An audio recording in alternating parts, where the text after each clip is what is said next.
to hear from people like Secretary Pompeo, who clearly have answers to the questions.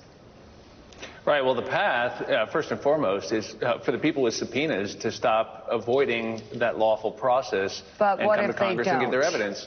Understand, there is a judge about to decide the McGahn case. That's going to be a very important precedent. I'm going to predict to you the White House isn't going to like it, and that's going to arm us with additional legal arguments. Look, these are decisions, frankly, above my pay grade. The chairman and the speaker and others are going to have to decide, although we'll be in this discussions today, whether that game is worth the candle, whether, given the overwhelming evidence we have that the president used taxpayer-funded military assistance to pressure a foreign leader to help him in his re-election campaign, needs to be further demonstrated by the people who have even more evidence of it.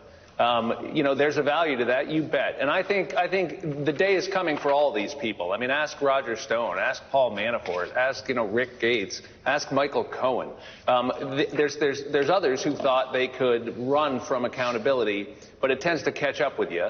And I think the day is coming when, John Bolton stops making money off book deals and has to give his evidence, like 3 of his deputies did, at risk to their own professional careers while he was out trying to make a buck on it. I think the day is coming when Mike Pompeo is going to have to answer for why he let Marie Yovanovitch be thrown under the bus and clearly knew all of these things in real time. We heard that directly from Ambassador Sondland yesterday. And the day is sure coming for Mick Mulvaney, who came out and told us all why the president did this, said there was a quid pro quo, and told us to get over it. Well, we're not over it, and he'll be held to account in the fullness of time. But the real issue is whether we can hold the president accountable, given the facts and the evidence we have.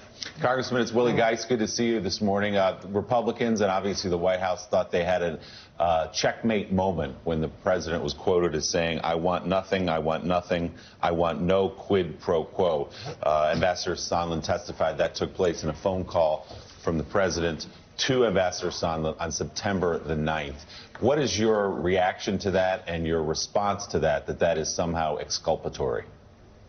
Yeah, it's nonsense, and you guys have covered that pretty well this morning. I mean, we know that they knew about the whistleblower complaint at that point. It's pretty funny, isn't it, that Sondland's testimony is, I asked him what he wanted, and unprompted, the president said, no quid pro quo, as though that's an expression people use when people ask you what you want. I mean, it's almost as if somebody had told him, there's a whistleblower saying you're pressuring a foreign leader, you're soliciting a bribe, so you better deny the key legal element, which is quid pro quo, and he did so. But as Joe pointed out, pretty colorfully, you don't get a lot of credit for that when you're already busted.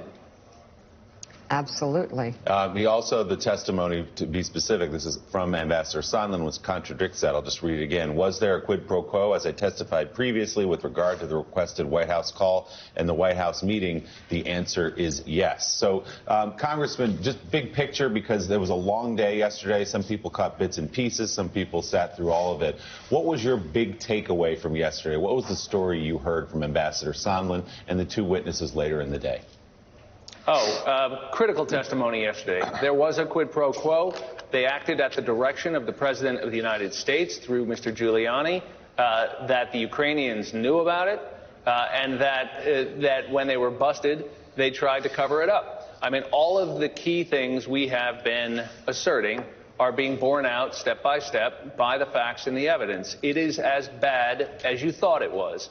And to have Laura Cooper follow in the afternoon to say, oh, no, the Ukrainians knew about it earlier, there aren't many defenses left for the Republicans. So, of course, they retreat into this so what defense. And as I've said before, so what is where our democracy goes to die.